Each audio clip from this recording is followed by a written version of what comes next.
I wanna fucking say that I filmed this fucking intro 10 million fucking times and it's not recorded. Okay. I want you to know a few things quickly. I'm sorry I've been uploading. I'm not gonna go into it. I lost account on my channel and then a bunch of fucking shit happened.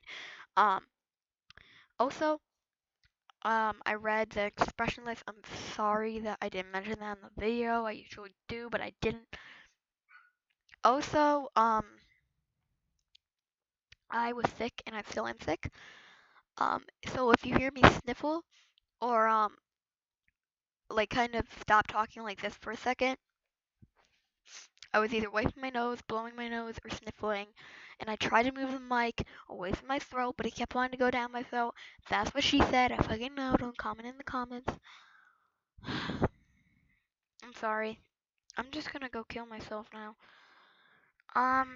Anyway, I hope you enjoyed this and stay scared.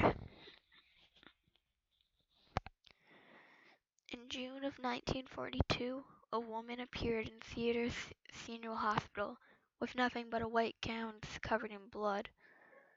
Now this in itself should not be too surprising, as people often have accidents nearby and come to the nearest hospital for medical attention. But there were two things that caused people who saw her vomit and flee in terror. The first being she wasn't exactly human. She resembled something close to a mannequin, but had the dexterity and fluency of a normal human being. Her face was as flawless as a mannequin's, devoid of eyebrows and smeared in makeup. She had a kitten clenched in between her teeth. Her jaws clamped it so unnaturally tightly around to the point where no teeth could be seen.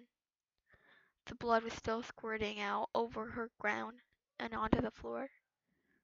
She then pulled it out of her mouth, tossed it aside, and collapsed.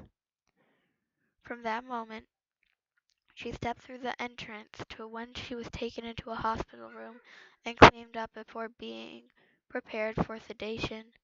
She was completely calm, expressionless, and motionless. The doctors had thought it was best to restrain her until the authorities could arrive, and she did not protest. They were unable to get any kind of response from her, and most staff members felt too uncomfortable to look directly at her for more than a few seconds. But the second a staff tried to sedate her, she fought back with extreme force, two members of the staff holding her down as her body rose up in the bed with the same blank expression. She turned her emotional eyes towards the male doctor and did something unusual. She smiled. And as she did, the female doctor screamed and let go out of shock. In the woman's mouth were not human teeth, but long, sharp spikes, too large for her mouth to close fully without causing any damage.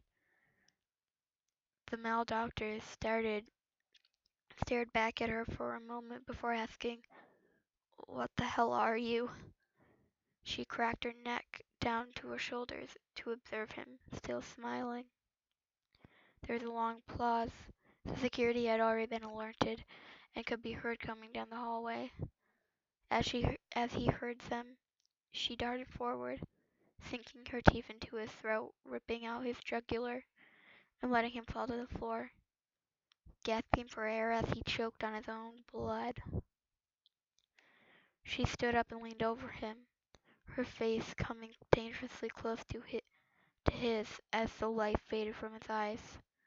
The doctor's eyes filled with fear as he watched her calmly walk away to greet the security men.